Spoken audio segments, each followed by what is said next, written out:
This is Dagny. Dagny's our model for today.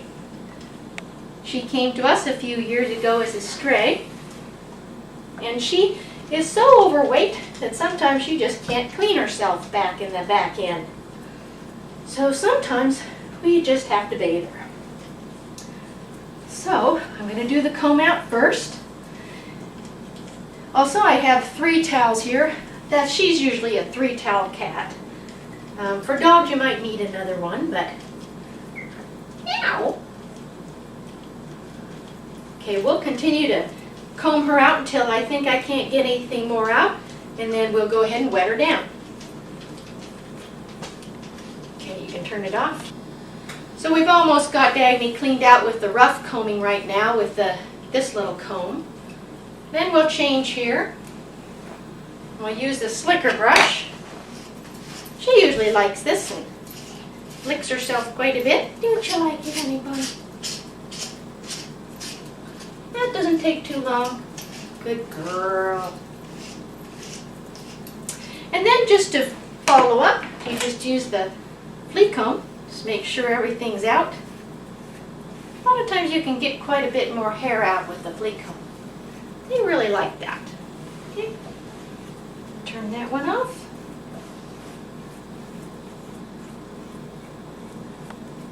Good girl. Now, we've got the water all ready, so we could comb on her forever, but we don't have to do that anymore. Whoops.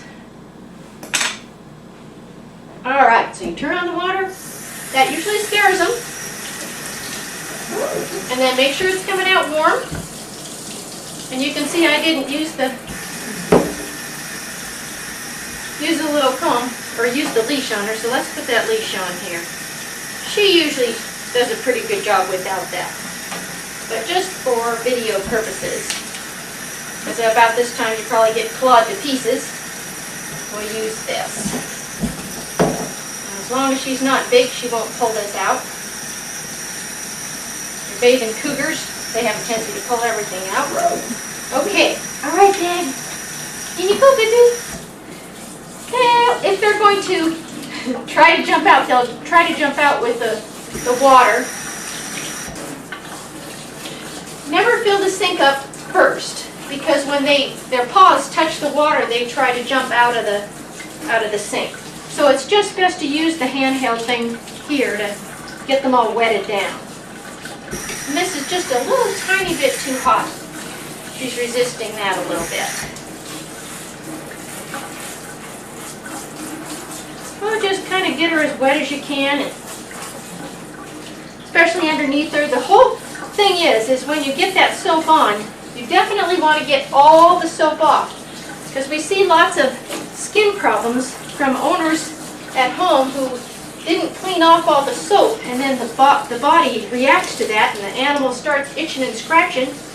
Boy, and you got a big mess. Okay, now, the flea shampoo here. We'll just put a little bit on there, and that can be diluted out by about 4 times and still be effective. So I like to not have it on as thick, just kind of dilute it on right on the animal, and then just start scrubbing away. Dagny's only had about 3 baths in her lifetime, and you can see she's not really having a problem with that. I always leave the head last, because when they get water on their ears, they flick their head around and they're kind of make a big mess. Might end up with a big mess anyway, but I've got to, at least I'm doing it in the kitchen where we can clean up with the mop afterwards and use her wet towels to mop up. Dagny, you're doing a good job. There's an old wives' tale out there that if cats get wet, they get sick and cold. And one night I even got a call from a man in the middle of the night in a panic saying that his cat got wet. And I kind of wondered what was going on. And he said, well, won't the cat die? No. It's 3 o'clock in the morning. Go to bed.